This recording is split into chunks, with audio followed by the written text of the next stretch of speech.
Hello, and welcome to Soap Pairings. I'm Mike of Soap Passion. I'm James, the neighbor. And this is my son, RJ. Can you say hi? Hi! So, the reason that we have RJ here is to tell a little backstory of this amazing soap. This is soap, right? Not cheese, I guess? I thought it was cheese. No, it's soap. Oh, wait, it's cheese soap. What? Yeah, so we're going to move this away now. Good old props. Alright. So, at the McGuanago Market, RJ and I met an amazing cheesemaker named Ron of Hill Valley Dairy. Really? Right? I don't remember that. You totally remember that, because what did you say when you met him? I don't remember. What? Oh, Did you tell him he smelled like cheese? I don't know. Okay, that's kind of illegal. Anyways, I'll tell the rest of the story since he's being goofy. So I was introducing RJ to Ron, and RJ proceeded to tell Ron, why do you make cheese? Because it's horrible. Do you remember that now? Kind of? It's horrible. Because do you like cheese? I like cheese though. A little bit. Do Cheese you is like the cheese, best. James? Yeah. Cheese is pretty good. Alright. Okay, you're good. Wave to the camera. Alright, crawl out under the table. Go around, James. Because we're done. Well, with you for right now. Thanks, RJ. See you next video or something. You gotta crawl under the table. You can. Hey, you can have some of these amazing sausage snacks. I didn't even be in the video. Oh, you were. You're still in the video, technically. Alright, go grab your sausage snacks. Alright, so, anyways. It's always tough working with a young one, right, James? That's why I try not to. Well, I wanted to tell the fun story, but that's alright. Anyways, cheese soap. Technically, it's whey soap. Yeah, whey is like the remainder when you make cheese. Right, well, I actually have a video from Ron making cheese that will explain what whey is. So we're going to cut into that video right now.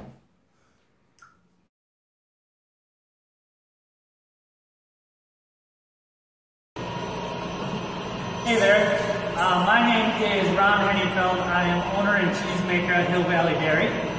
We're at the cheese factory today where right behind me I'm making some cheddar cheese. So part of this cheese vat will come out as fresh cheese curds and part of it will be pressed into blocks of cheddar. What's in the vat right now is curds and whey. And what's in this measuring cup here is whey for Mike for Soap Passion. He's come to collect some whey today so that he can make some soap out of whey. And what whey is essentially, it's a byproduct of cheese making. The curds in the vat are the solids that will make the cheese. The liquid in the vat is the whey, and that's the byproduct. The whey is essentially a lot of water, some of the whey proteins, and some lactose is in there too, a little other solids and minerals. But anyway, something like to make soap out of.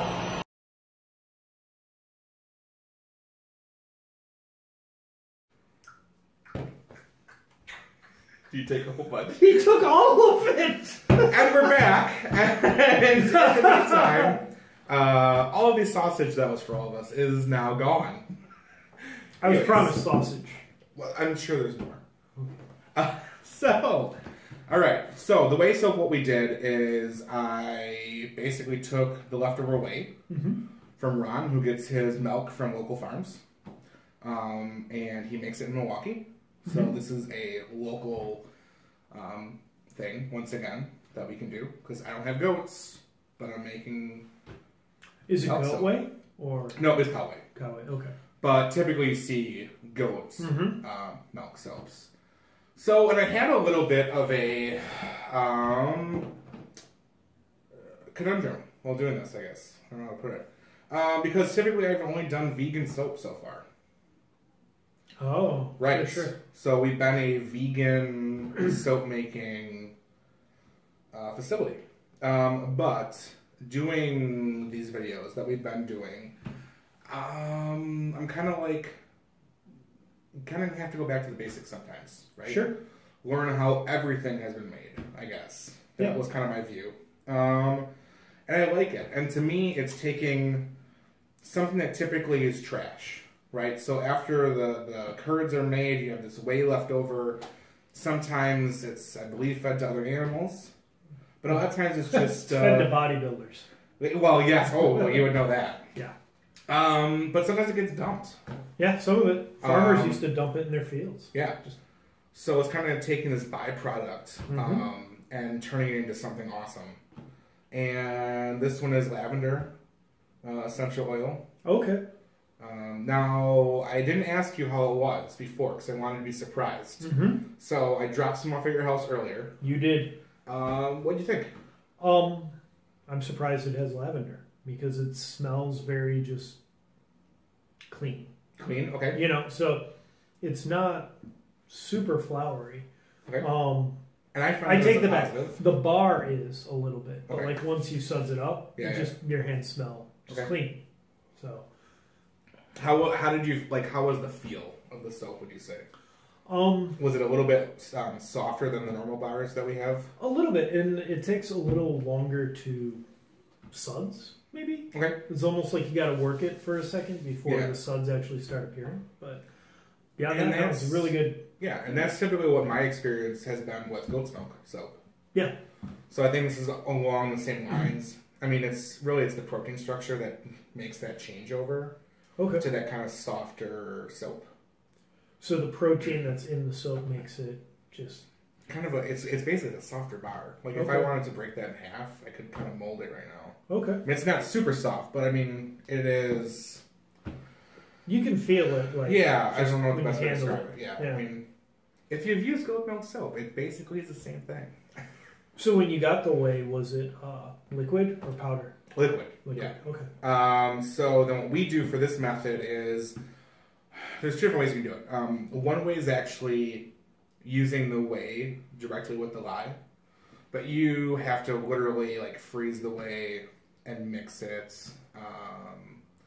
And it's a long, not fun process. So what I did was my lye water, cut it in half, so half distilled, same amount of lye, added that remainder amount of whey then into the actual batter. Interesting. So you're still technically getting that liquid in there. Okay. Yeah. So I kind of liked it. Yeah. Again, it's you know me, I'm not huge on the super flowery smelling ones. Right. So, right. Neither am I. I'm more sweet food scented. So once you wash your hands, it just rinses off really well and just smells clean. Nice. Pretty cool. Well, that's what I was going for. So we're actually probably going to be adding this, I think. I wanted to have something to kind of showcase what else you can kind of do in this urban farming circle, I guess, if that makes sense. Yeah. Local. And I think this definitely showcases that. You know, once again, the whole taking a byproduct and turning it into something useful. In fact, the next episode, we're going to return to Bittercube. Yes. So, and we're going to shoot that the same night. Bitters. So you'll see us in the same clothes. What? Right? Any questions on this? Or about Hill Valley Dairy? What's with the hippo? Oh, yes. So, Hippo Soap. I don't know if you can see. I have been on Patreon. If you don't know what Patreon is, it's a really cool site for both creators and people that are interested in what people create to kind of get together and to kind of give back to the creators. So I've been doing a lot of how-to videos on YouTube, and this is a way that people are able to kind of give back a little bit. Plus, we have a really cool thing where you can kind of do a Soap of the Month club that way.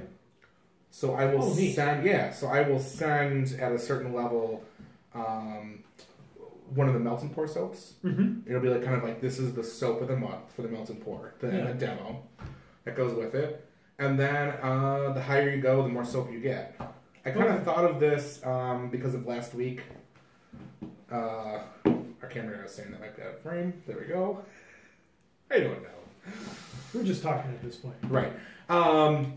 Because last week we had like snow on the ground and rain. Remember? Yeah, don't remind me. So I missed my market, my first market of the season. So I thought this would be a great way because markets are kind of weather related.